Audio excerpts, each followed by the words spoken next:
மகாவலிகங்கை, ஹெட்டஓயா, தெதரோயா மற்றும் முந்தனியாறு ஆகிய பகுதிகளுக்கு விடுக்கப்பட்ட வெள்ள அபாய எச்சரிக்கையை அடுத்த 48 மணித்தியாலங்களுக்கு நீடிக்க தீர்மானித்துள்ளதாக நீர்ப்பாசன திணைக்களம் தெரிவித்துள்ளது. இதன்படி ஆறுகளை அண்மித்த தாழ்நிலங்களில் வசிக்கும் மக்கள் இவ்விடயம் தொடர்பில் மிகுந்த அவதானத்துடன் இருக்குமாறும் அவ்விடங்களின் ஊடாக பயணிக்கும் மக்களும் அவதானமாக இருக்குமாறும் நீர்ப்பாசன திணைக்களத்தின் நீரியல் மற்றும் அனர்த்த முகாமைத்துவ பிரிவின் நீர்ப்பாசன பொறியியலாளர் GWA சகுரா தில்தாரா தெரிவித்துள்ளார்.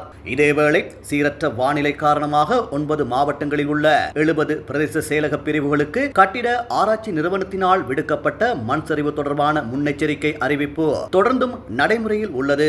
அதேபோன்று கண்டி, கேகாலை, மாத்தளை மற்றும் நூரலியா ஆகிய மாவட்டங்களில் உள்ள 25 பிரதேச செயலாளர் பிரிவுகளுக்கு சிவப்பு அறிக்கை வெளியிடப்பட்டுள்ளது. அதன்படி கண்டி மாவட்டத்தில் மெததும்பர, உடுதும்பர, உடனுவர, தொழுவ, பஹல ஏவாஹெட்ட, அரிஸ்பத்துவ, பாத்ததும்பர, யட்டினுவர, தெல்தோட்ட, கங்கவட்ட, உடபலாத்த ஆகிய பிரதேச செயலாளர் பிரிவுகளுக்கும் அதேபோன்று கேகாலை மாவட்டத்தில் அரநாயக்க, மாவனெல்லை, எட்டியாந்தோட்டை, அதேபோன்று மாத்தளை மாவட்டத்தில் உக்குவெல, அம்பான்கங்கை, நாவுல, வில்கமுவ, யட்டவத்த, பல்லேபொல, மாத்தளை, ரத்தோட்டை, லக்கல, பல்லேகம மற்றும் நுவரெலியா மாவட்டத்தின் வளப்பனை ஆகிய பிரதேச செயலாளர் பிரிவுகளுக்கு இவ்வாறு சிவப்பு அறிக்கை வெளியிடப்பட்டுள்ளது.